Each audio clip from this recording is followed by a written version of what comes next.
beliau mengucapkan, Rabbana inni askantu min zurriyati biwadin gairi dhi zar'in inda baitikal muharram Rabbana liyuqimus shalah faj'al afidatan minan nasi tahwi ilaihim warzuqhum minas samarat la'allahum yashkurun.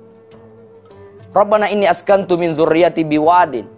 Ya Allah, sesungguhnya aku meletakkan, menempatkan sebagian keluargaku. Siapa yang dimaksud sebagian? Min zurriyati, keluargaku.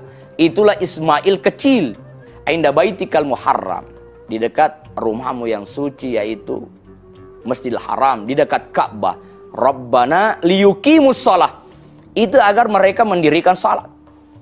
Coba bayangkan, meninggalkan anak di dekat Ka'bah, tidak ada manusia, nyaris tidak ada kehidupan, tidak ada tanam-tanaman. Justru doanya adalah Rabbana liyuqimus shalah.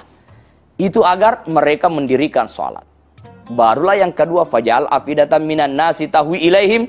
Jadikanlah sebagian besar umat, hati umat manusia cenderung kepada mereka. Warzuqhum minas samarat, dan berikanlah rezeki dari buah-buahan. Coba bayangkan, doa yang pertama adalah salat.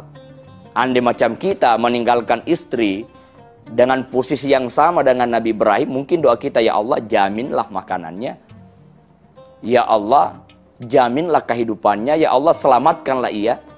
Tapi justru yang didoakan adalah Rabbana liyuqimus shalah. Begitu pentingnya salat.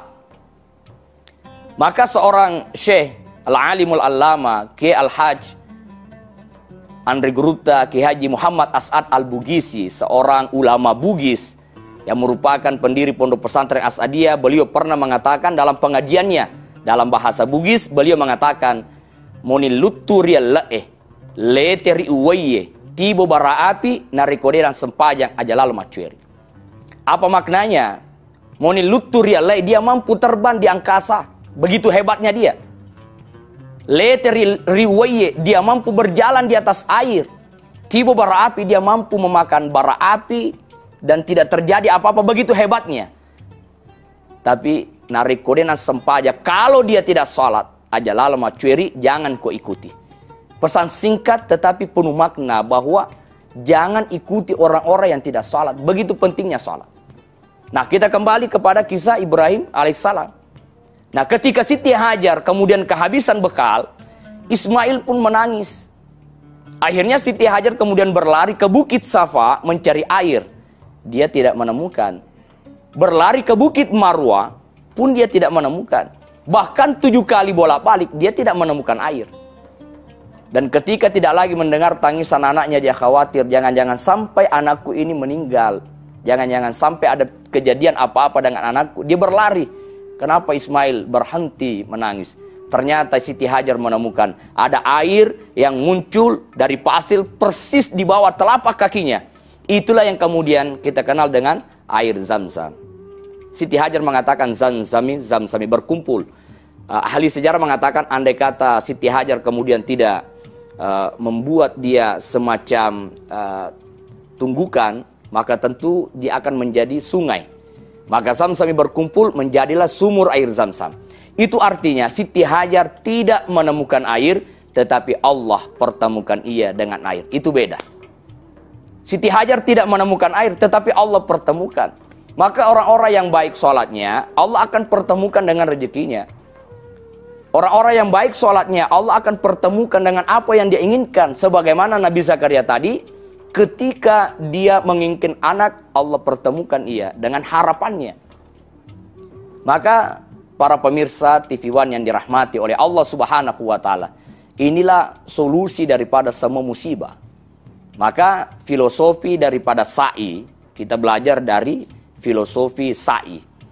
Ya, mulai dari Bukit Safa. Safa itu artinya kesucian. Lalu kemudian 7 kali bolak-balik itu adalah usaha tiada henti yang disertai dengan doa. Sampai di Marwah, Marwah itu artinya kesempurnaan, keberhasilan, kesuksesan. Dia adalah Marwah. Maka agar mendapatkan kesuksesan harus dimulai dari niat yang suci, usaha yang tidak mengenal lelah, sebagaimana Siti Hajar berlari 7 kali, disertai dengan doa, sebagaimana orang-orang yang sa'i, maka Allah akan memberikan muru'ah. Allah akan memberikan kesuksesan. Maka kesimpulan para pemirsa yang dirahmati oleh Allah, bahwa kesimpulan musibah yang menimpa kita membuat kita belajar. Jika ia adalah kejadian itu mengenai kita, belajarlah. Apakah saya ini orang beriman? Ya, sebagaimana Allah sampaikan, ahasiban nasu ayyutraku ayyakulu amanna wa hum la yuftanun. Apakah mereka mengira setelah mereka mengatakan aku beriman lalu mereka tidak diuji? Pasti diuji. Pasti diuji. Nah, maka kalau orang beriman terkena musibah, itu adalah ujian. Tetapi kalau orang yang penuh dengan maksiat lalu kemudian kena musibah, maka itu adalah siksaan.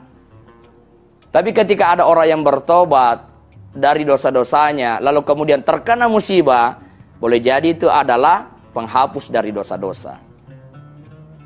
Begitulah cara kita memaknai musibah.